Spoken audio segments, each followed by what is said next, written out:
नदी किनारे एक बहुत सुंदर गांव था। वहाँ के लोग बहुत अच्छे थे।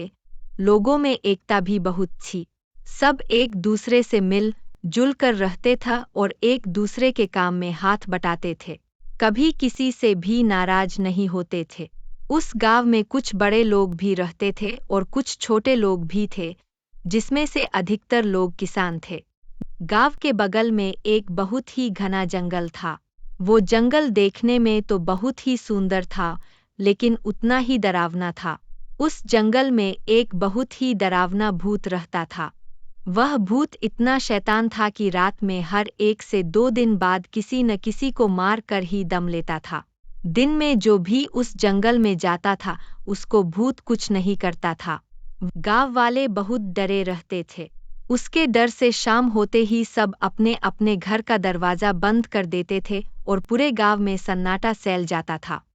भूत जब रात को गांव में आता था तो कभी किसी पशुओं को नुकसान पहुंचाता तो कभी किसी आदमी को डराता था। उसके डर से कभी कोई रात को घर से बाहर नहीं निकलता था। उस भूत ने इतना दहशत फैला दिया था कि गांव के लोग थर थर कांपते थे। गांव वाले जब भूत से बहुत परेशान हो गए तो सोचा कि हमें कुछ करना चाहिए। एक दिन एक बड़े ज्ञानी साधु उस गांव से गुजर रहे थे।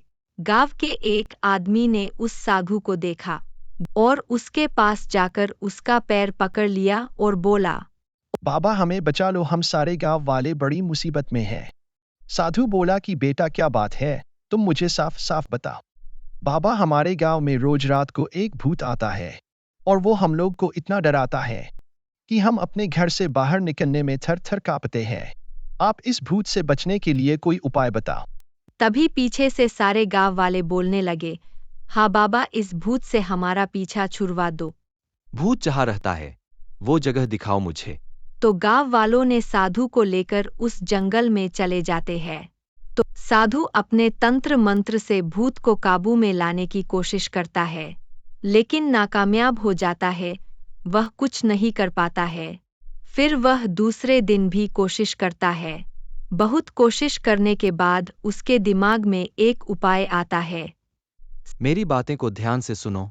भूत तो बस रात के अंधेरे में आता है, वह दिन में कभी नहीं आता है।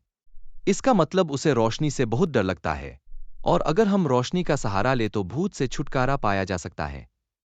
साधु की बात सुनकर सभी गांव वाले मिलकर एक योजना बनाते हैं कि रात में हम गांव के अंदर और बाहर रोशनी ही रोशनी फैला देंगे।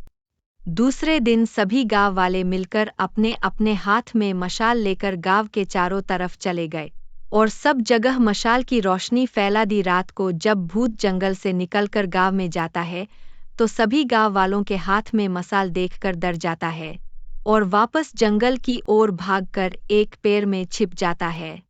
उसके पीछे पीछे गांव वाले भी जंगल में पहुंच जाते हैं। सब मिलकर उस साधु की मदद से उस भूत को पकड़ लेते हैं। साधु ने उस भूत को एक पेड़ में बांध दिया और गांव वाले उस जंगल का भूत को उस पेड़ के साथ जला देते हैं। सब गांव वाले साधु बाबा को धन्यवाद देते हैं और वहां से वापस अपने घर आते हैं। बिना किसी डर के हंसी खुशी से रहने लगते हैं। अब उनको किसी भी भूत का डर नहीं रहता है।